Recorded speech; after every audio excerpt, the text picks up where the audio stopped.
বলবো তোমার তোমার বোনকে আমি কত কটূক্তি করেছি। আমি নিজের কাছে নিজেকে কোনোদিন ক্ষমা করতে পারবো না।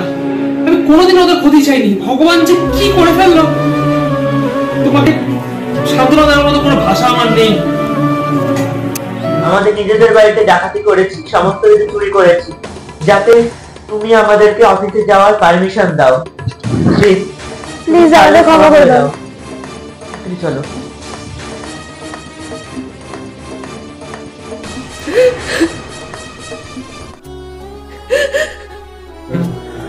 আরস ভাগ্নে আমার এ কি হয়ে গেল ভগবান।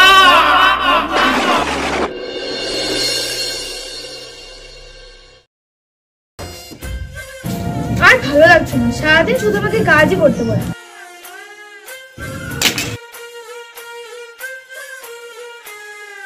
আর আমি এখন আর কোনো কাজ বাজ করতে পারবো। पत्थर है वो मुझे रोक टोक कहते हैं लोग, पर मोम सा है मेरा जानू।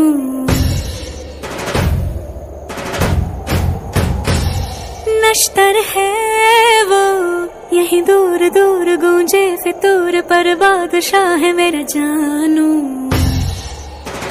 अंगारों का अंबर सा लगता है मेरा सामे,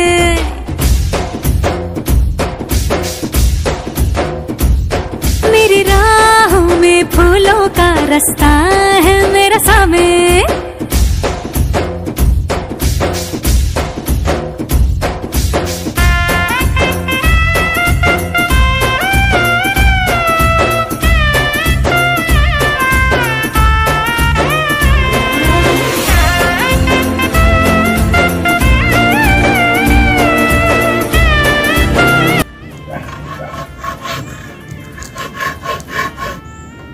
रुक्मिणी और रुक्मिणी, हाँ आग देखी ताब देखी इसकी आँखों में सबने, आप देखा ख्वाब देखा। তোরা আমি এই জন্য বাসাইছি বাসাইছিস হয় না আমার হয় না আমার হাতে হাতে কিছু কাজ কর দেখিনি।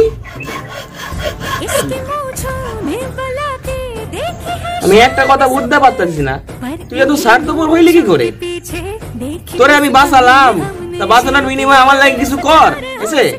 रहती है उस पे सबकी नजर, सो जाए जब सर गोद में रख कर। দেখছো তাহলে কখন দিয়ে ডেকে যাচ্ছি, মেয়েটা কোনো সারা শব্দই নেই নাকি?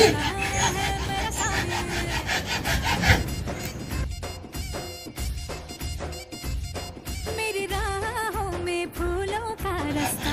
রুক্মিণী আবার তাড়াতাড়ি আসো এদিকে। না না না, জল ধরো। হ্যাঁ? তুই এতক্ষণ কোথায় ছিলি আপা? আমি তোরে কখন থেকে ডাকতেছি। একটু ঠেরো ভাইয়া, একটু ঠেরো। আচ্ছা আপা আমার একটা কথা কর, তোর তো হেলে সামনে এখন কেউ নাই, তা মুখে কাপড় খান রাখছিস কেন? কাপড়টা থাক না। না আপা আমার এখানে এইসব চলে না। তোমার এখন সামনে যখন কেউ নাই, তুমি এই কাপড়টা এই মুখে থেকে খুলে নাও।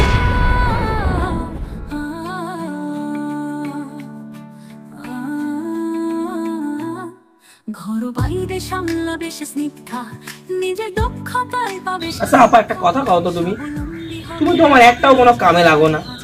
2 বছর আগে তুমি ভুলে গেছো তোমারে কিভাবে আমি বাঁচাইছি? কিছু তো আমার কাম কাম করো। মাফ করবেন, আসলে আমি তো একটু ব্যস্ত ছিলাম। বলুন এবার কি কাজ করতে হবে? শোনো আপা, এই যে দেখতেছো আমি এই কার্ডগুলোকে করছিলাম, এগুলোকে ঠিক আছে। আমি এখন আমার নামাজ পড়া টাইম হয়ে গেছে, আমি যাই।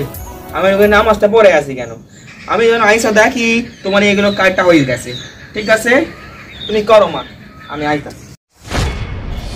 আপনি এমন কেন করলেন? আমার মনে হচ্ছে ওই লোকের সাথে আমার কোনো যোগ আছে। না আপা না, ওই লোকটা মিথ্যে কথা বলতেছে। তোমার যে স্মৃতিশক্তি চলে গেছে এটা শুনে অনেকে তোমার সুযোগ নেওয়ার চেষ্টা করবে।